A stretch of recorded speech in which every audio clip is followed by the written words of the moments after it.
بیٹا بتانا ہے جیسے ریڈی.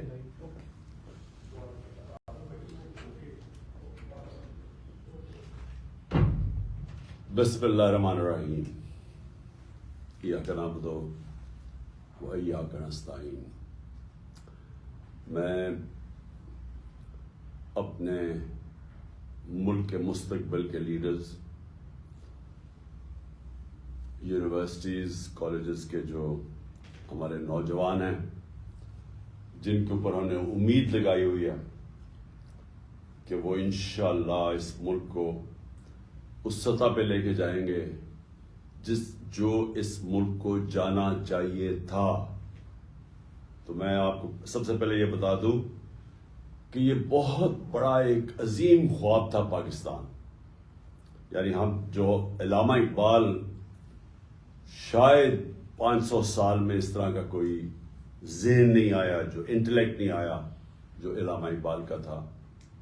تو ان کا یہ ایک بہت بڑا تصور تھا پاکستان کا کہ ہم نے ایک مثالی اسلامی ریاست بننے، اور وہ مدینہ کے ریاست کے اصولوں کے اوپر ہم نے کھڑا کرنا تھا ایک ملک جو دنیا میں مثال بننا تھا کہ اسلام کیا ہے. تو یہ بڑی بڑی خواب تھی.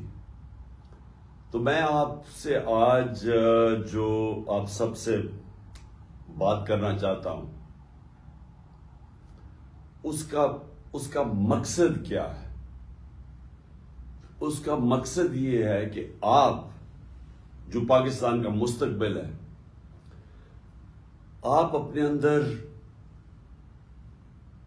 جو اللہ نے پوٹینشل دیا ہے، جو آپ کو اللہ نے اشرف المخلوقات بنایا ہے، سب سے عظیم مخلوق،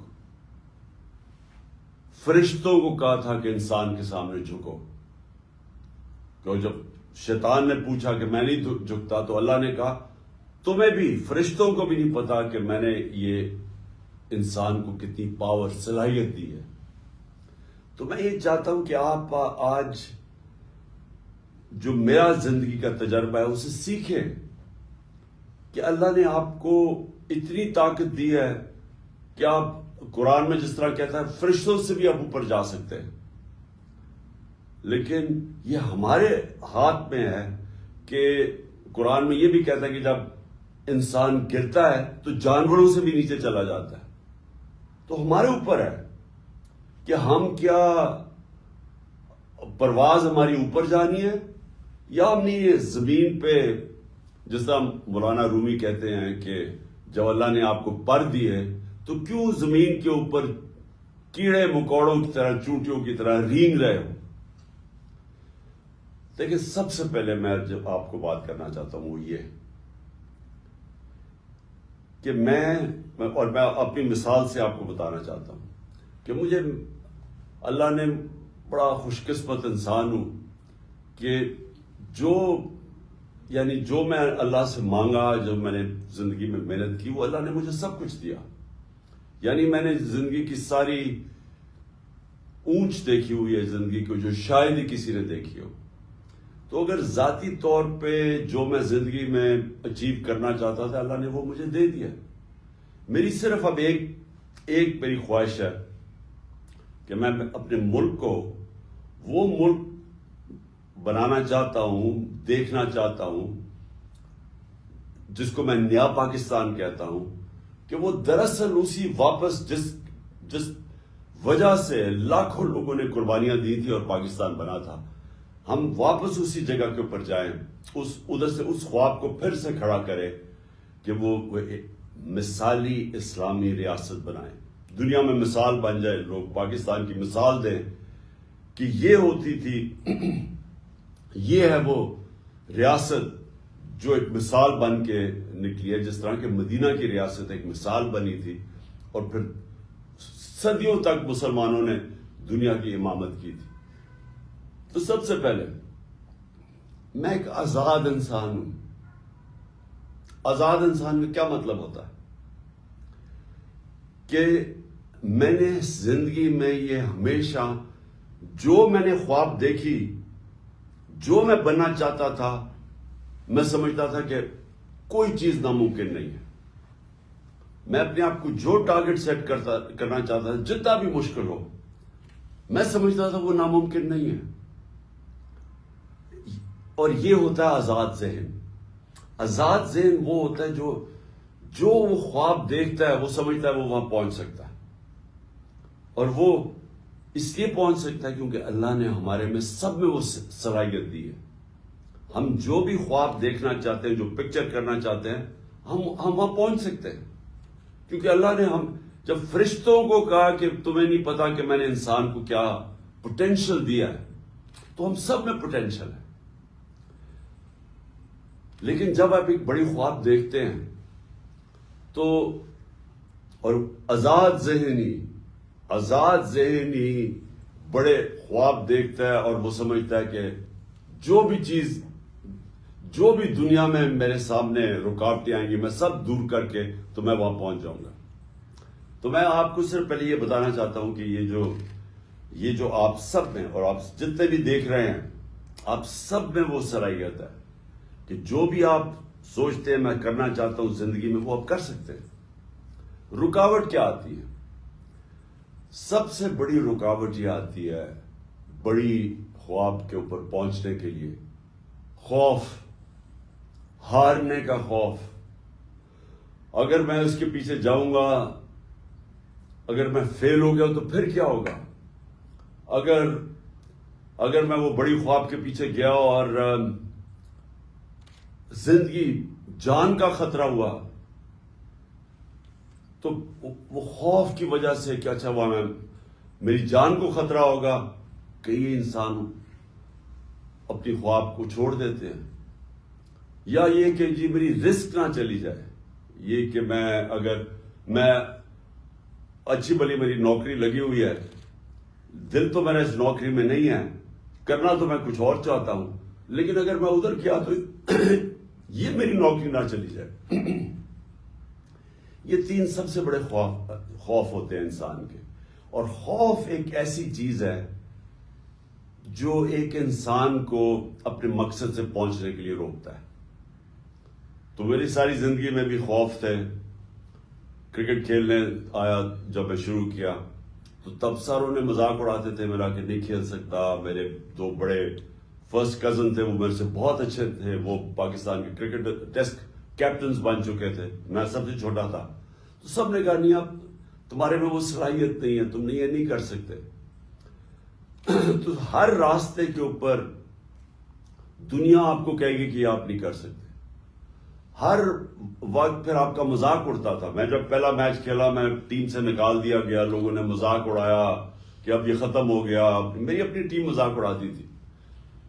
تو اپنے ذہن میں یہ چیز ڈال دیں، جب بھی آپ کوئی بڑا کام کریں گے، جب بڑی خواب کے پیچھے جائیں گے، تو سارا وقت لوگ آپ کو کہتے رہیں گے کہ یہ نہیں ہو سکتا، یہ ناممکن ہے. اور دوسری مشکلیں آئیں گی سامنے، مایوسیاں آئیں گی، برے وقت آئیں گے. لیکن جو ہیومن پوٹینشل ہے نا، جو اللہ نے ہمارے اندر طاقت دی ہے، ہم تب اس کے اوپر پہنچ سکتے ہیں جب ہم یہ فیصلہ کر دیں کہ میں نے کشتیاں جلا کے یہ کام کرنا ہے. جب ہم یہ فیصلہ کریں کہ میرا کوئی پلان بی نہیں ہے، اگر یہ پلان فیل ہو گیا تو میرا اور کوئی دوسرا پلان نہیں ہے. مشکل تب پڑتی ہے جب لوگ فیل کیسے ہوتے ہیں. میری زندگی کے تجربے میں فیل کیسے ہوتے ہیں کہ جب مشکل آتی ہے ایک کام کرنے میں، اور جب وہ رکاوٹیں آتی ہیں تو وہ کہتے ہیں چلو چھوڑو اس کو، یہ نہیں تو میں کوئی اور پلان بھی کر لوں گا. جو اللہ نے ہمیں جو طاقت دی ہے نا، یہ بڑی سمجھنے والی آپ کو سب کو یہ بات ہے کہ جو ہمارے اندر صلاحیت ہے، ہمارا جو پوٹینشل ہے، وہ نکلتا کیسے ہے؟ وہ نکلتا تب ہے جب ہم ایک چیز کے اوپر جنونی طور پہ فوکس ہو جاتے ہیں. ہم فوکس کر لیتے ہیں کہ میں نے یہ کرنا ہے. یا یہ میں جب کسی چیز کے پیچھے جاتا تھا تو میں یہ کہتا تھا کہ یا میں یہ کروں گا اور یا میں مر جاؤں گا. یعنی میں یہ سوچتا تھا کہ اس کے بعد جو بھی ہو جائے میں نے یہ کرنا ہے، اور اگر مجھے جان بھی میری جانی پڑے تو تب بھی میں کروں گا. تب اللہ نے انسان کے اندر وہ پوٹینشیل دیا، وہ تب وہ ہر کام کر سکتا ہے. اور اس کی ایک اور چیز آپ کو سمجھنی پڑے گی، اور آپ یونیورسٹی اور کالج اسٹوڈنٹس ہیں، آپ کو سمجھنا پڑے گا. وہ جو دوسری چیز وہ یہ ہے کہ جب آپ کا برا وقت آتا ہے تو وہ آپ کا کیریکٹر کو ٹیسٹ کرتا ہے.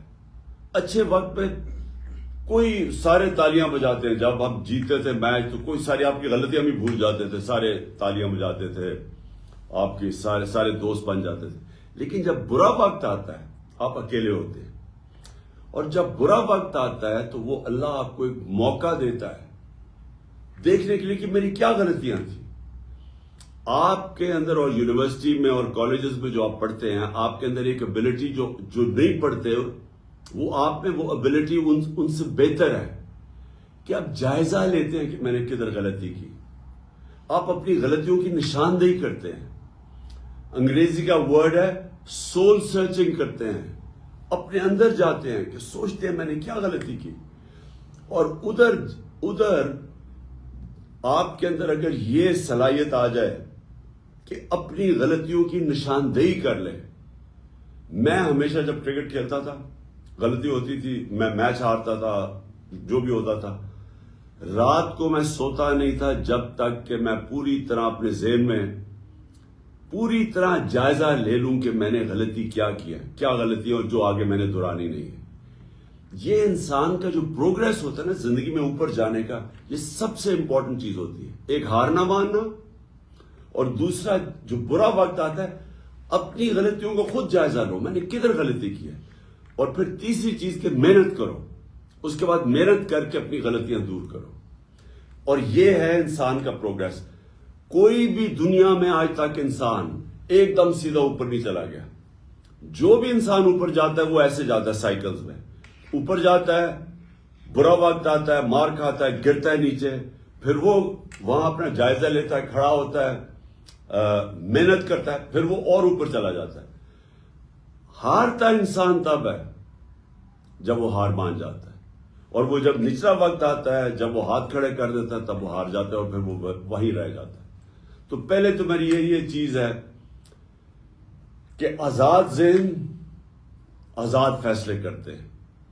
دنیا میں جو بڑے بڑے لوگوں نے ایجادیں کی، نئی چیزیں ایجادیں کی، جب مسلمان ایک وقت پہ ہم اپنی پیک پہ تھے، ہمارے اندر خود اعتمادی تھی، ہمارے اندر کانفیڈنس تھا، تو ایک ایسا وقت تھا کہ کئی 100 سال تک جو سارے دنیا کے ٹاپ سائنٹسٹ مسلمان تھے، کہ آزاد ذہن تھے. وہ سمجھتے تھے ہم کچھ بھی کر سکتے ہیں، وہ کہتے کوئی چیز ناممکن نہیں ہے. اور وہ ذہن پھر نئی چیزیں ایجاد کرتے تھے، اور جو بڑے 100 سال تک مسلمان دنیا کے اندر لیڈ کرتے رہے، ایجادوں کے اندر، سائنس کے اندر، جو ویسٹرن سیولائزیشن کے اندر جو ان کی جو رینیسانس آئی، جو یورپ میں رینیسانس تھی، جب انہوں نے آگے بڑھنا شروع کیا تو مسلمانوں نے وہ کئی 100 سال تک وہ گیپ پورا کیا، جبکہ وہ گریک سیولائزیشن اور رومن سے جو بیچ میں گیپ تھا وہ مسلمانوں نے پورا کیا، مسلمان سائنٹسٹ نے. تو پہلی چیز تو میں نے آپ کو یہ کہنی تھی کہ آزاد ذہن وہی اوپر جاتے ہیں، پرواز انہیں کی اوپر ہے. غلام ذہن اچھے غلام بنتے ہیں، کبھی ان کی پرواز اوپر نہیں جاتی. دوسری چیز، ملک، ہمارا ملک تب تک کوئی بڑے کام نہیں کرے گا جب تک ہم اپنے آپ کو ذہنی طور پہ اس چیز سے آزاد نہ کریں کہ جب تک ہمیں سپر پاور کی، جب تک ہمیں حمایت نہیں ہوگی، جب تک وہ ہم انہیں خوش نہیں کریں گے، جب تک ہم ان سے ڈکٹیشن نہیں لیں گے، جب تک ہم سارے اس خوف سے رہیں گے کہ وہ ناراض نہ ہو جائیں، جب تک ہم اس فکر میں پڑے رہیں گے کہ ہاں اچھا جی اگر وہ ہم روس سے سستا تیل لیں گے تو ہمارا یہ جو آقا ہے، جو ہمارا ماسٹر ہے، وہ ناراض نہ ہو جائے. جب تک ہم اپنے پیر پہ کھڑے ہو کے باحیثیت قوم، جب تک ہم سٹرگل کرنا نہیں سیکھیں گے، ہم ایک آزاد ملک نہیں بن کے رہ سکتے. لا الہ الا اللہ نہیں ہے کوئی خدا سوائے اللہ کے. یہ ایک بہت بڑا دعویٰ آزادی کا ہے. اس کے اندر پورا ایک فلسفہ ہے. محمد رسول اللہ، انہوں نے، ہمارے رسول نے جو قرآن کے اندر لکھا ہوا ہے وہ چلتے پھرتے قرآن تھے. اس لیے اللہ ہمیں کہتا ہے ان کی سنت پہ چلو. لیکن لا الہ الا اللہ، یہ یاد رکھیں، یہ آپ اللہ کے سامنے دعویٰ کرتے ہیں کہ کوئی نہیں ہے خدا، اللہ تیرے، کسی کے سامنے میں نہیں جھکوں گا. تو جب یہ دعویٰ کر کے کسی سپر پاور کے سامنے ہم جب جھکتے ہیں تو ہم نے جو اللہ سے حلف لیا ہوتا ہے اس سے پیچھے ہٹ جاتے ہیں اور اللہ کی برکت اٹھ جاتی ہے اس قوم سے. جو مدینہ کی ریاست کی میں بار بار اپنی قوم کو کہتا ہوں کہ وہ سیکھو کیا ہوا تھا. وہ دنیا کا تاریخ کا سب سے بڑا انقلاب آیا تھا. یہ ہیومن ہسٹری کے اندر لکھا ہوا ہے کہ 622 اور 632 کے بیچ میں جب ہمارے نبی صلی اللہ علیہ وسلم مدینہ پہنچے اور جب وہ اس دنیا سے تشریف لے کے گئے، ان 10 سالوں کے اندر دنیا بدل گئی. ایک ایسا انقلاب آیا جو کہ تاریخ کا حصہ ہے کہ وہ لوگ جن کی حیثیت کوئی نہیں تھی وہ دنیا کی امامت کی انہوں نے.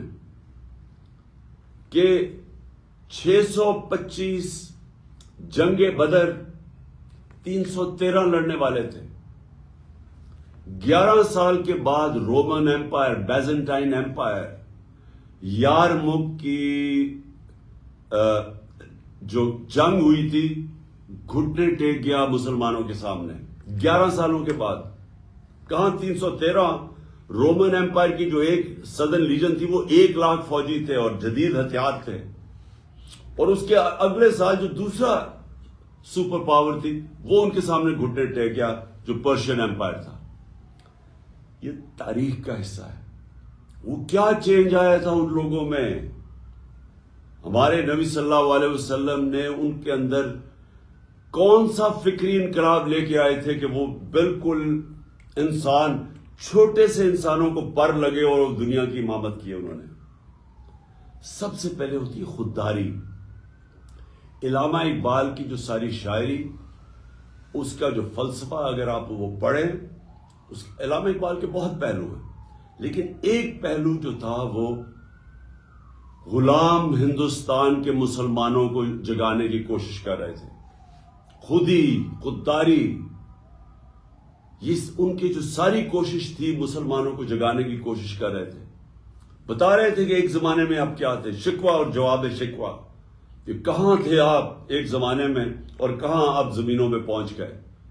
یہ آج بھی میں اپنی قوم کو یہ سمجھانا چاہتا ہوں کہ جس وقت ہمارے ملک کے اوپر ذہنی غلام بیٹھے ہوں، جو سارا وقت خوف زدہ ہو کہ جناب ہمیں کوئی ناراض نہ کر دیں اگر ہم سستا تیل لیں گے روس سے، اپنی قوم کی زندگی آسان کریں گے، تو ہمارا جو آقا ہے وہ ناراض نہ ہو جائے، کیونکہ ان کے اربوں ڈالر ادھر پڑے ہوئے ہیں، تو وہ ڈالروں نے ان کو غلام بنا دیا ہے. ہندوستان ان کا اسٹریٹجک ایلائی ہوتے ہوئے سستا تیل لے رہا ہے امریکہ، روس سے 40% کم پہ تیل لے رہا ہے اپنے لوگوں کے لیے.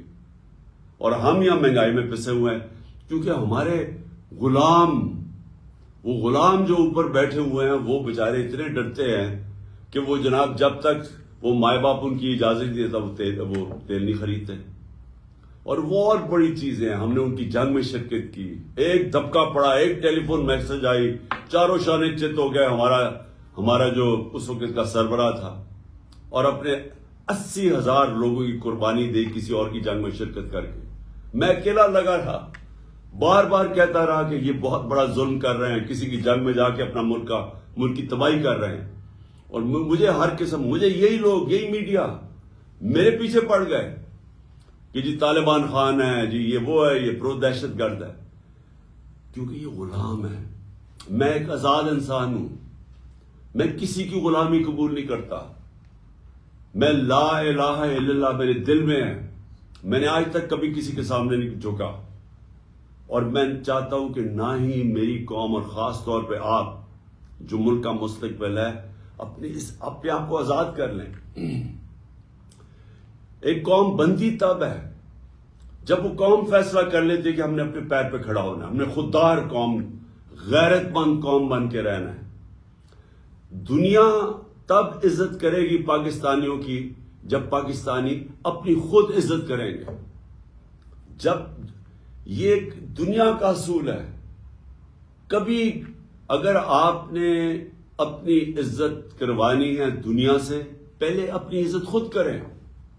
جب آپ بھکاریوں کی طرح کبھی وہ جو کہتا ہے کہ میں مانگنے تو نہیں آیا لیکن میں بڑا مجبور ہوں، تو جب آپ کا پرائم منسٹر جا کے اس طرح کی باتیں کرتا ہے تو اس کو تو خیر وہ تو بے شرم لوگ ہیں، ان کی تو عزت ہے ہی کوئی نہیں، چوروں کی کیا عزت ہوگی، لیکن وہ ساری قوم کی عزت ختم کر دیتے ہیں، ہر پاسپورٹ کی عزت چلی جاتی ہے۔ تو میں آپ کو آپ میرے فیوچر ہیں، یہ یاد رکھیں کہ یہ جو سب سے پہلے یہ بے شرمی کی زندگی گزارنی پڑتی ہے نا، ہاتھ پھیلا کے، جو اپنا پیسہ چوری کر کے ملک سے باہر بھیج دیتے ہیں، اربوں اربوں ڈالر کی پراپرٹیز میں وہاں رہتے ہیں بادشاہوں کی طرح، اور باہر لوگوں سے قرضے مانگ رہے ہیں کہ ملک چلانے کے لیے قرضہ چاہیے۔ تو یہ جو میرا دوسرا پوائنٹ یہ ہے کہ ہم ایک ملک کو دیکھنا چاہتے ہیں، اور یہ مشکل راستہ، آزادی کا راستہ آسان نہیں ہوتا، آزادی کے لیے قربانیاں دینی پڑتی ہیں۔ جو ملک آزاد ہوئے ہیں قربانیاں دی انہوں نے، اور ایک اور بات یاد رکھیں، آپ نماز میں صرف اللہ سے ایک چیز مانگتے ہیں کہ اللہ مجھے ان کے راستے پہ لگا جن کو تو نے نعمتیں بخشی ہیں، اس راستے پہ نہیں جو اپنی تباہی کے راستے پہ چلے گئے۔ جو تباہی کا راستہ ہے وہ کئی دفعہ آسان راستہ ہے، وہ لوگ بڑا آسان راستہ لگتا ہے، جی ہم ایڈ لے لیں گے، دیکھیں جی محنت کریں گے نہیں، ایڈ لے لیں گے تو پیسہ آ جائے گا، تو چلے جی ہم اپنا ملک تھوڑی دیر کے لیے چلا لیں گے۔ یہ تباہی کا راستہ ہے۔ جو آپ کی عظمت کا راستہ ہے، جو آپ اللہ سے مانگتے ہیں ہر روز نماز میں، وہ مشکل راستہ ہے، وہ نبی صلی اللہ علیہ وسلم کا راستہ ہے، وہ آسان راستہ نہیں تھا ان کا، ان کی زندگی پڑھیں، مشکلوں کا راستہ تھا، لیکن کسی انسان کو وہ عظمت نہیں ملی۔ وہ چھوٹی سی ایک ریاست کھڑی ہوئی اور اس نے دنیا کا کئی سو ہزار سال تک مسلمان دنیا کی پاور بنے رہے۔ تو وہ ادھر مدینہ کی ریاست میں اصول طے کیے گئے تھے، اور سب سے بڑا اصول یہ ہے لا الہ الا اللہ، نہیں ہے خدا سوائے اللہ کے۔ ان کے پاس بھی 2 سپر پاورز تھی، وہ بھی ان سے ایڈ مانگ سکتے تھے، مدد مانگ سکتے تھے، نہیں، انہوں نے اپنے پیروں کے اوپر کھڑا ہو کے ایک عظیم قوم بنے۔ اور انسان کا پوٹینشیل ڈیولپ ہی تب ہوتا ہے جب وہ اپنے پیروں پہ کھڑا ہوتا ہے۔ آپ آج وساکیاں لے کے چلنا شروع ہو جائے، آپ کی ٹانگیں کمزور ہو جائیں گی۔ آپ جب اپنے پیروں پہ کھڑے ہوتے ہیں آپ مضبوط ہوتے ہیں۔ آپ جتنا مشکلوں ریزسٹنس ویٹ اٹھاتے ہیں آپ کے بازو تکڑے ہو جاتے ہیں۔ ذہن بھی ایسا ہی ہے اور قوم بھی ایسی ہوتی ہے، مشکلوں سے نکل کے قوم بنتی ہے۔ تو یہ میرا دوسرا پوائنٹ ہے کہ ہمیں وہ پاکستان بنانا ہے جو کہ اپنے پیر پہ کھڑا ہو، جو کبھی کسی کے سامنے نہ جھکے۔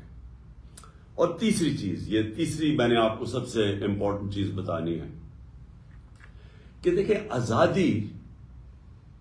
آزادی خوشحالی یہ ایک چیز کے اوپر ڈپینڈ کرتی ہے، انصاف۔ 26 سال پہلے میں نے اپنی پارٹی کا نام رکھا تھا انصاف کی تحریک۔ انصاف کی تحریک کا مطلب کیا ہوتا ہے؟ Rule of law. Rule of law کا مطلب یہ ہوتا ہے جو انسان کے معاشرے اور جانوروں کے معاشرے میں فرق کیا ہوتا ہے۔ جانوروں کے معاشرے کے اندر طاقت کی حکمرانی ہوتی ہے، جو شیر ہے وہ بادشاہ ہے کیونکہ وہ سب سے طاقتور ہے، اور جو اس سے کمزور ہے وہ اپنے سے کمزور کے اوپر ظلم کرتا ہے۔ جتنا کمزور ہوتا جاتا ہے، وہ بلی ہے وہ چوہے کو پکڑ لیتی ہے، اس سے جو تکڑا ہوتا ہے جو لیپرڈ ہے وہ ہرن کو پکڑ لیتا ہے، بادشاہ وہ گائے کو پکڑ لیتا ہے۔ یعنی جو طاقتور ہے وہ اپنے سے کمزور کے اوپر ظلم کرتا ہے. اس کو جنگل کا قانون کہتے ہیں. انسانی قانون، اس کے اندر انصاف ہوتا ہے. یہ فرق ہوتا ہے، اصل میں یہ فرق ہوتا ہے انسان اور جانوروں کے اندر. اللہ کے جتنے بھی پیغمبر آئے، وہ ان کی سب سے بڑی میسج یہ تھی انصاف کی. وہ سارے مظلوموں کے ساتھ کھڑے تھے. حضرت عیسیٰ، ان کے اوپر ایک نئی کتاب نکلی تھی دا زیلٹ، اس میں وہ غریب طبقے کے ساتھ کھڑے تھے، جو رومن امپیریلزم تھی اس کے خلاف کھڑے تھے، جو کہ یہودی جو کلرجی تھی، جو ایلیٹ تھی، اس کے خلاف کھڑے ہوئے تھے، کیونکہ وہ دباتے تھے کمزوروں کو.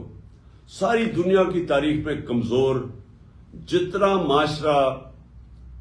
معاشرے کے اندر جنگل کا قانون ہوتا ہے، اتنا ہی طاقتور کمزور کے اوپر ظلم کرتا ہے. جتنا ہی معاشرے کے اندر انصاف ہوتا ہے، وہ معاشرہ وہی اوپر جاتا ہے. تو حضرت موسیٰ فرعون کے سامنے کھڑے ہوئے کہ وہ ظلم کر رہا تھا لوگوں کے اوپر. حضرت ابراہیم نمرود کے خلاف کھڑے ہوئے. ہمارے نبی صلی اللہ علیہ وسلم مکہ کے جو کفار تھے ان کی ایلیٹ کے خلاف کھڑے ہوئے. رائے حق ادھر انہوں نے بلند کی.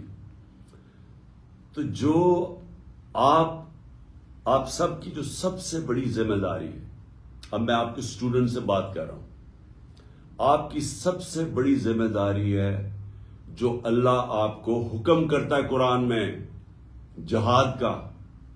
جہاد ہے ظلم اور ناانصافی کے سامنے کھڑے ہونا. اللہ نے کیوں ہم سب کے اوپر جہاد فرض کیا؟ اللہ نے اس لیے ہمارے اوپر جہاد فرض کیا ہے کہ جب ایک معاشرہ ظلم اور ناانصافی کے سامنے اپنی آواز بلند کرتا ہے، وہ اپنے آپ کو آزاد کر لیتا ہے اس سے. اصل آزادی تو آتی ہے انصاف سے، کیونکہ انصاف آپ کو حقوق دیتے ہیں. امریکہ کے اندر دو بہت بڑی موومنٹ شروع ہوئی تھی. ایک تھی سول رائٹس موومنٹ، 1960 کی دہائی میں شروع ہوئی تھی. وہ کیا تھی؟ یونیورسٹیز کے اندر نوجوان کھڑے ہوئے، انہوں نے کہا کہ جو بلیک افریکنز ہیں، جو کالے ہیں، ان سے ظلم کیا جا رہا ہے، ان کو برابر کے شہری نہیں سمجھا جاتا. تو سول رائٹ موومنٹس کسی پولیٹیکل پارٹی نے نہیں شروع کی تھی، وہ امریکہ کے یونیورسٹی کیمپسز کے اندر شروع ہوئی تھی کہ انہیں کیا ان سے انصاف کیا جائے. اس کے بعد جو ویتنام وار تھی، جو امریکہ لڑ رہا تھا ویتنام میں، کون کھڑا ہوا تھا اس کے خلاف؟ یونیورسٹی کے اسٹوڈنٹس. وہ کھڑے ہوئے تھے کہ آپ جا کے ظلم کر رہے ہیں ان لوگوں کے اوپر، اب بمباری کر رہے ہیں، انہوں نے ہمارا کیا بگاڑا ہے ویتنامی سے. تو یونیورسٹیز میں وہ موومنٹ شروع ہوئی تھی. برطانیہ کے اندر 20 لاکھ لوگ نکلے تھے سڑکوں کے اوپر عراق کی جنگ کے خلاف، کہ جب برطانیہ عراق کے اندر شامل ہوا تھا. یہ جہاد کر رہے تھے سب. جب بھی آپ ظلم اور ناانصافی کے خلاف اپنی آواز بلند کرتے ہیں، یہ اللہ نے اس کو جہاد کا رتبہ دیا ہوا ہے.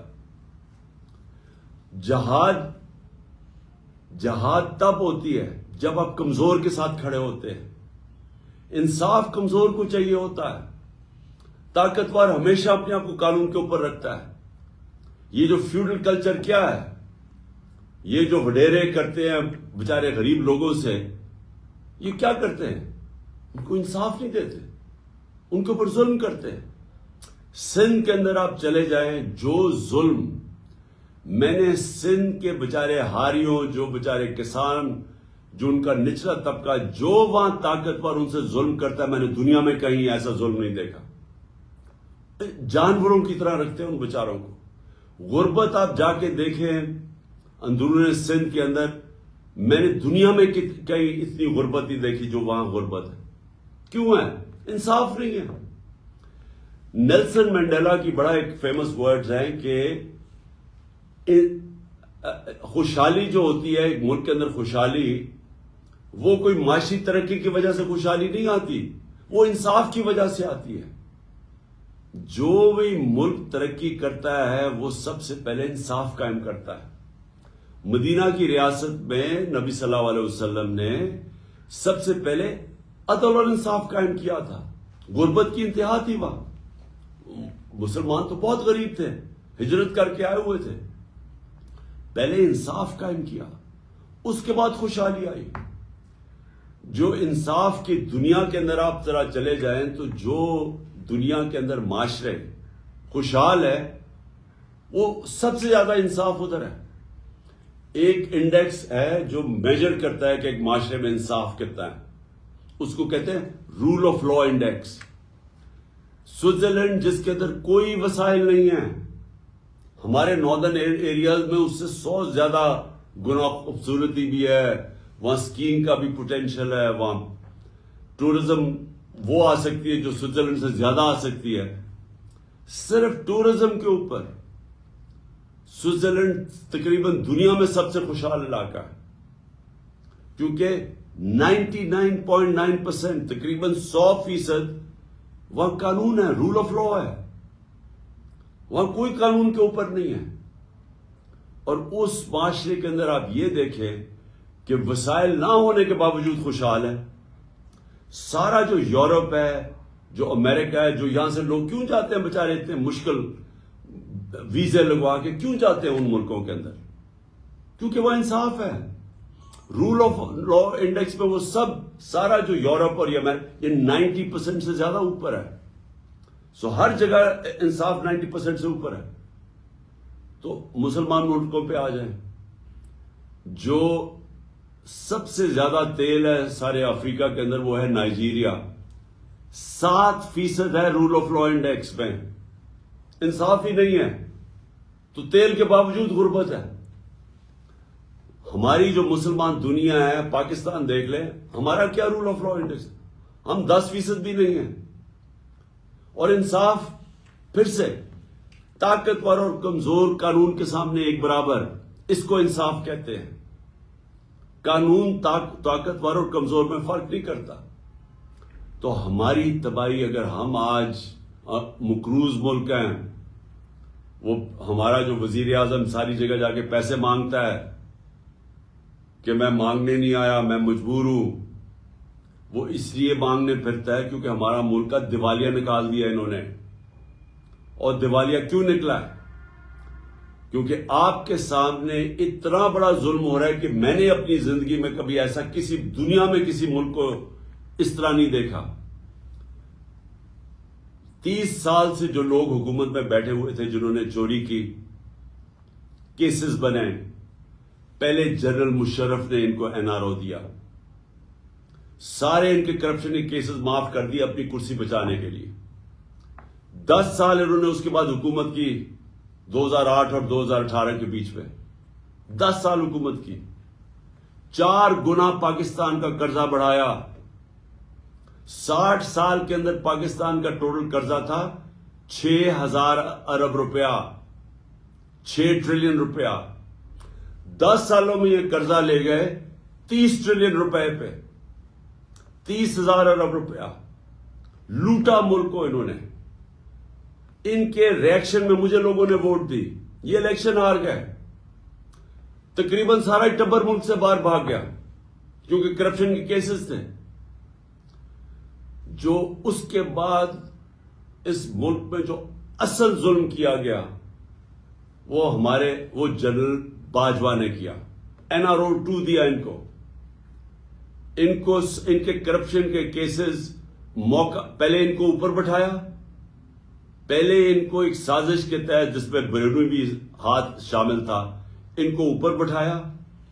اس گورنمنٹ کو گرایا جس کے اوپر کرپشن کا کوئی کیس نہیں تھا. عموماً یہاں گورنمنٹ گرتی ہے کرپشن کے اوپر, کوئی کرپشن کا کیس نہیں تھا. وہ گورنمنٹ کو گرایا جس نے 17 سال میں بہترین معاشی ترقی ہو رہی تھی پاکستان کی. اکنامک سروے آف پاکستان کے اندر 5.7 اور 6% تیسرے اور چوتھے سال 6% پاکستان کی اکانومی گرو کر رہی تھی. ہماری فصلیں 4 کسان, کبھی کسانوں کے پاس اتنا پیسہ نہیں آیا جو ہمارے دور میں آیا پچھلے 2 سالوں میں. اور انڈسٹریل گروتھ پاکستان کی 50 سال کے بعد انڈسٹری ہماری گرو کر رہی تھی. سارے برے صغیر میں سب سے زیادہ روزگار پاکستان میں تھا. ہمارے ایکسپورٹس ریکارڈ تھی. ہماری ریمیٹنسز یعنی باہر سے جو پاکستانی پیسہ بھیج رہے ریکارڈ تھا. 32 ارب کی ایکسپورٹس، 31 ارب کی ریمیٹنسز، یہ ریکارڈ تھی پاکستان میں. ہماری ٹیکس کلیکشن ریکارڈ تھی 6.1 ٹریلین، 6100 ارب روپیہ، یہ ریکارڈ تھا. اس وقت گورنمنٹ گرائی، اور گورنمنٹ کس کے گرائی؟ چوروں کو اوپر بٹھا دیا لا کے. وہ 7 مہینے کے اندر پاکستان کی ساری اکانومی نیچے، انڈسٹریل گروتھ نیچے. ہماری 6% سے اکانومی جو گرو کر رہی تھی وہ آج 0 پہ پہنچ گئی ہے. کسان بےچارے سڑکوں کے اوپر ہے. ہماری جو پیداوار ہے وہ نیچے آ گئی ہے. اس وقت ہماری ٹیکس کلیکشن نیچے آ گئی ہے، ایکسپورٹس نیچے گر رہی ہیں، باہر سے ریمیٹنسز نیچے گر رہی ہیں. لیکن ایک بہت بڑا کارنامہ انہوں نے یہ کیا کہ سارے اپنے اربوں 1100 ارب روپے کے کرپشن کے کیسز ختم کر رہے ہیں. ایک کے کرپشن اب کیس ختم ہو رہے ہیں. سارے این آر او کی گنگا کے اندر دھل کے سب پاک ہو رہے ہیں. اسحاق ڈار بھی پاک ہو گیا.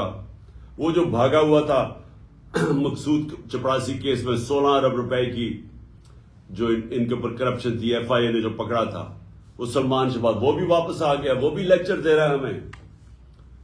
شہباز شریف وہ بھی اس کا بھی سارے کیسز ختم ہو گئے، نیب کے اندر بھی اور ادھر. نواز شریف پر تول رہا ہے واپس آنے کے لیے اور کہہ رہا ہے وہ بھی نیلسن منڈیلا بنا ہوا کہ میرے سے بہت بڑا ظلم ہوا. زرداری کے بھی کیسز ختم ہو رہے ہیں. اس کی بہن بھی آج پاک ہو گئی ہے، جو سارا سندھ جانتا ہے کہ ہر چیز پہ کمیشن لیتے ہیں یہ بہن بھائی.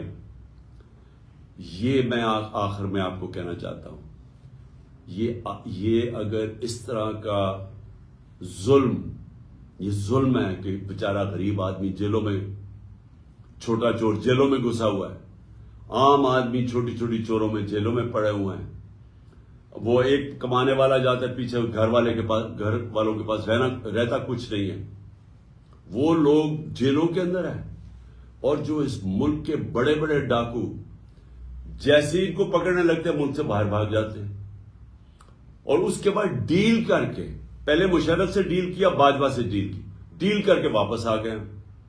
اب یہ پھر سارے ان کے کیسز ختم ہوں گے اور یہ پھر لوٹیں گے اس ملک کو. تو میں نے آخر میں آج آپ سب کو آج فیوچر کے اپنے لیڈرز آپ سب بیٹھے ہوئے ہیں، میں نے یہ آپ کو کہا کہ یہ آپ کا مستقبل ہے. کئی لوگ اس وقت میں دیکھتا ہوں تقریباً، مجھے تو بڑا افسوس ہے، میرے خیال میں 1,70,000 پاکستانی باہر چلے گئے ہیں پچھلے 7 مہینے کے اندر، اور بڑی تیزی سے لوگ باہر جا رہے ہیں. یہ باہر جانا پڑھ کے، تعلیم سیکھ کے، جاب ایکسپیرئنس کر کے، لیکن واپس آنا آپ کے لیے بڑا ضروری ہے. دیکھیں، آپ کو اس ملک کے لیے اسٹرگل کرنی چاہیے بجائے باہر بھاگ جانے کے. جب تک آپ اس ملک کے اندر جدوجہد نہیں کریں گے آپ اپنے ملک کو نہیں بچا سکیں گے. اللہ نے آپ کو ایک ایسا ملک دیا ہے، آپ کو کسی کو اندازہ نہیں ہے. مجھے اندازہ ہے. میں پہلے تو سارا پاکستان پھرا ہوا ہوں، دوسرا میں 3.5 سال اقتدار میں رہ چکا ہوں. اس ملک کو اللہ نے کسی چیز کی کمی نہیں دی. ہمیں صرف ایک ہی مسئلہ ہے، ہمارے ملک میں انصاف نہیں ہے. اور اس کے اوپر حضرت علی کا قول ہے کہ کفر کا نظام چل جائے گا لیکن نا انصافی اور ظلم کا نظام نہیں چل سکتا. یہ آپ کے سامنے وہ ہو رہا ہے. یہ وسائل کی کمی نہیں ہے، یہ انصاف کی کمی ہے. انصاف ہی آزاد کرتا ہے قوم کے پوٹینشل کو. آزاد قومیں بڑے کام کرتی ہیں. جو میں حقیقی آزادی کی کیمپین میں کر رہا ہوں اس وقت، اور انشاءاللہ جب تک میں زندہ ہوں میں کرتا رہوں گا. ہم نے اگر اوپر آنا ہے، ہم نے اپنے آپ کو آزاد کرنا ہے. اور آزادی سب سے پہلے انصاف سے ملتی ہے. ہمیں اس نا انصافی کے خلاف سب کو آواز بلند کرنی ہے. آپ کو اللہ نے آپشن نہیں دی نیوٹرل رہنے کی، چپ کر کے گھر میں بیٹھنے کی آپ کو اس نے اجازت ہی نہیں دی. انسانوں کو تو اس نے کہا ہوا اللہ نے کہ انسان کا تو بڑا درجہ ہے. انسان یہ نہیں آپشن وہ کر سکتا کہ اچھا جی اور کوئی آ کے اگر ملک میں ناانصافی ہے تو لوگ جدوجہد کریں گے، میں آرام سے چپ کر کے گھر میں چوڑا ہو کے بیٹھوں گا. وہ معاشرے مر جاتے ہیں. جو معاشرہ ظلم اور ناانصافی کا مقابلہ نہیں کرتا وہ مر جاتا ہے. ایرسٹوٹل 2500 سال پہلے اس نے کیا کہا تھا؟ اس نے کہا تھا اگر معاشرہ میں ناانصافی ہوگی سارے شہری نکل کے ظلم کے اور ناانصافی کے خلاف کھڑے ہو جائیں گے، سب شہری کھڑے ہو جائیں گے. لیکن اس نے کہا سوائے 2 طبقوں کے. ایک وہ طبقہ نہیں کھڑا ہوگا جو کہ بزدل ہے، وہ ڈرے گا کہ میرے اوپر کیس ہو جائے گا، FIR ہو جائے گی، وہ یہ ہو جائے گا، وہ ہو جائے گا، میں مر جاؤں گا، مجھے یہ ہو جائے گا. ایک تو وہ بزدل طبقہ نہیں نکلے گا، اور دوسرا خود غرض جس کو صرف اپنی پڑی ہوئی ہے کہ میرا تو جی اچھا بھلا گھر چل رہا ہے، میری تو فیکٹری چل رہی ہے، میں کیوں جناب نکلوں. یہ جو 2 طبقے اگر ان کی ایک عوام کے اندر زیادہ اکثریت بن جاتی ہے، بلکہ اکثریت بن جاتی ہے، تو وہ معاشرے ختم ہو جاتے ہیں. زندہ معاشرے ہمیشہ ظلم و ناانصافی کے خلاف جہاد کرتے ہیں. اس لیے جو میری یہ جو حقیقی آزادی کی میں جو نکلا ہوا ہوں تحریک چلانے کے لیے، اس کو میں جہاد کہتا ہوں. اس کے اندر جو بھی ہو جائے، یعنی انسان کے اوپر جان کی بھی قربانی دینے پڑے تو اللہ نے تو بڑا عظیم رتبہ دیا ہوا ہے. جو کہ اپنی آزادی کے لیے لڑتا ہے اس کو تو اللہ نے شہادت کا رتبہ دیا ہوا. اس لیے میں آپ سب کو آخر میں یہ کہنا چاہتا ہوں کہ وہ پاکستانی، وہ آدمی جس کو اللہ سب کچھ دے بیٹھا ہے، میں صرف اور صرف اس کے لیے نکلا ہوا ہوں اپنی قوم کے لیے، آپ کے لیے، آپ کے مستقبل کے لیے. کیونکہ غلاموں کا کوئی مستقبل نہیں ہے. یہ بھی کوئی مستقبل نہیں ہے کہ میں ویزا کٹا کے باہر چلا جاؤں گا. میں نے 20 سال اپنی زندگی کے باہر گزارے ہوئے ہیں. میں تو سٹار تھا، مجھے تو ہر قسم کا جو معاشرہ تھا وہ اپناتا تھا، کیونکہ سب سٹار کے ساتھ ملنا چاہتے ہیں. میرا تو بہت بڑا نام تھا. لیکن ایک دفعہ بھی میں نے یہ نہیں سوچا کہ میں پاکستان کے علاوہ کوئی اور ملک کو اپنا گھر بنانا چاہتا ہوں. کیونکہ انسان دیکھیں، پھر سے یاد رکھیں، انسان کا ایک بڑا مقصد اللہ نے پیدا کیا ہوا ہے. جانور جو ہوتا ہے وہ جانور بھی کھاتا پیتا ہے، بچے پیدا کر کے مر جاتا ہے. تو اگر انسان کا وہی مقصد رہ گیا کہ میں اپنی ذات میں بھی کھا پی کے بچے پیدا کر کے مر جاؤں، تو آپ میں جانوروں پہ تو کوئی فرق نہیں رہا. انسان کا رتبہ تب ہے جب اس پہ انسانیت ہے، جب وہ اپنا مقام پہچانے کہ میں اشرف المخلوقات ہوں، میں اللہ کو جواب دے ہوں. میں جتنا زیادہ وہ مجھے نوازتا ہے وہ میرے سے سوال پوچھے گا آخرت میں کہ تم نے کیا کیا. اور آپ سب کیونکہ یونیورسٹی اور کالج سٹوڈنٹس ہو، آپ کے اوپر زیادہ ذمہ داری ہے. اور زیادہ ذمہ داری ادھر سے شروع ہوتی ہے معاشرے کے لیے کہ جب آپ یہ دیکھتے ہیں کہ یہ سارے بڑے بڑے ڈاکو دندراتے پھر رہے ہیں تو آپ نے چپ کر کے نہیں بیٹھنا. میں جب آکسفورڈ کے اندر تھا، ٹائم ہمارے اسٹوڈنٹ ضائع نہیں کرتے تھے. اب ویک ڈیز میں پڑھتے تھے، لیکن جو ویکینڈ آتا تھا سیٹرڈے سنڈے، وہ سارے احتجاج کرتے تھے اگر کوئی چیز معاشرے میں غلط ہو رہی ہو. زندہ لوگ تھے، احتجاج کرتے تھے کہ یہ غلط ہو رہا ہے، یہ ناانصافی ہے. میں اسٹوڈنٹس کی بات کر رہا ہوں. پڑھائی بھی اپنی کرتے تھے، لیکن ساتھ ساتھ وہ ایک معاشرے کا حصہ تھے. اپنی ذمہ داری سمجھتے تھے کہ اگر کوئی ناانصافی ہو اس کے اوپر ہم اپنی آواز بلند کریں گے. میں آپ سب کا بڑا شکر گزار ہوں، اور میں آخر میں یہ امید رکھتا ہوں کہ یہ جو ہماری تحریک چل رہی ہے حقیقی آزادی کی، آپ سب اس کے اندر شرکت کریں گے، میرے لیے نہیں، اپنے مستقبل کے لیے. پاکستان زندہ باد.